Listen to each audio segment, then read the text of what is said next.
भोजपुरिया समाज के सेंटिमेंट को ब्लैकमेल करके उनका वोट तो ले लेते हैं, लेकिन उनकी भाषा के लिए खड़े नहीं होते हैं। जिस एक एक सांसद, एक एक विधायक, एक एक एमएलसी को आप यह आगाह करें कि आप हमारी भोजपुरी भाषा के लिए अगर लड़ नहीं सकते हैं तो हमारे बीच आने का आपका कोई अधिकार नहीं है। आदरणीय देशवासियों, आप सबों को डीके आज़ाद का सादर अभिवादन है।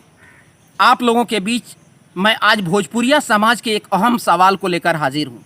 वह सवाल है भोजपुरी भाषा की अस्मिता का, भोजपुरी भाषियों की अस्मिता का सवाल है। क्योंकि हम सब जानते हैं कि भोजपुरी भारत सहित पूरी दुनिया में बोली जाने वाली एक ऐसी भाषा है जिसको पूरी दुनिया के लगभग 20 से 22 करोड़ लोग बोलते हैं। यह 14 देशों में बोली जाने वाली भाषा है।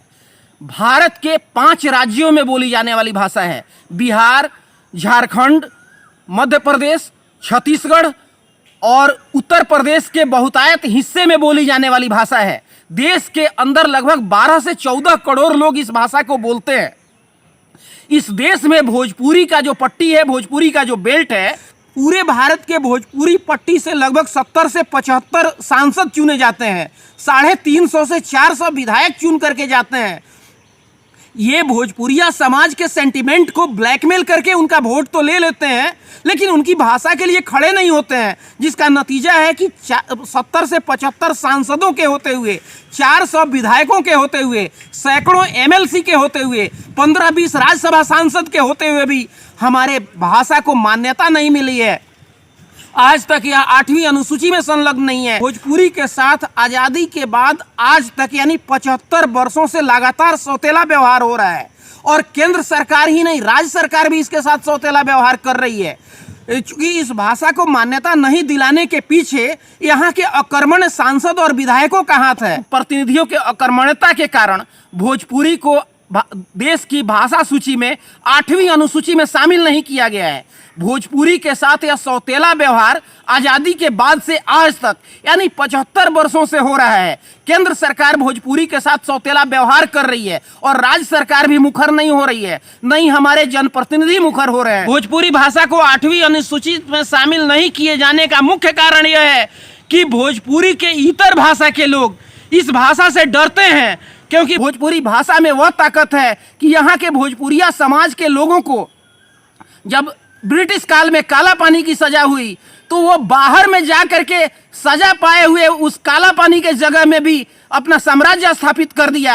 आज कई देशों में भोजपुरी क्षेत्र के लोग राष्ट्रपति और प्रधानमंत्री तक बन गए हैं। इसलिए केंद्र सरकार में बैठे हुए लोगों को इस बात का डर है कि भोजपुरिया समाज को अगर उसकी भाषा दे दी गई, इस भाषा को 8वीं अनुसूची में शामिल कर दिया गया, उनको अपनी भाषा में परीक्षा देने का अधिकार मिल गया, तो यहाँ के लोग आज अपनी भाषा से वंचित होकर जिस टैलेंट का परिचय देश में दे रहे हैं, जितना आईपीएस आईएएस हम इस मिट्टी से निकाल रहे हैं, अपनी जुबान में अपनी भाषा में परीक्षा देने का अधिकार हुआ तो हम पूरे भारत में छा जाएंगे। इस डर से भोजपुरी के साथ सौतेला व्यवहार हो रहा है और भोजपुरिया समाज को पीछे ढकेलने के लिए भोजपुरी को 8वीं सूची में शामिल नहीं किया जा रहा है।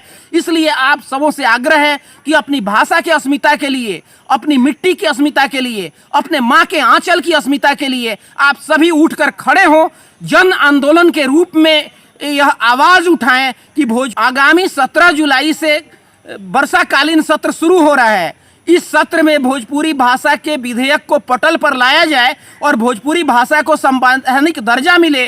इसके लिए आप सबसे आग्रह है कि अपनी भाषा की अस्मिता को बचाने के लिए आंदोलन के राह पर आएं और यह ऐलान करें कि आप भाषा दो, मैं आपको वोट दूंगा। भाषा नहीं तो वोट नहीं। और एक एक सांसद, एक एक विधायक, एक एक एमएलसी को आप यह आगाह करें कि आप हमारी भोजपुरी भाषा के लिए अगर लड़ नहीं सकते हैं तो हमारे बीच आने का आपका कोई अधिकार नहीं है। भोजपुरिया समाज आपका रिवोल्ट करेगा। भोजपुरी क्षेत्र के लोगों को भाषा दो, भोजपुरी को 8वीं अनुसूची में शामिल करो, भाषा दो, वोट लो, इस सिद्धांत पर चलेंगे तो निश्चित रूप से भोजपुरी को 8वीं अनुसूची में शामिल किया जाएगा।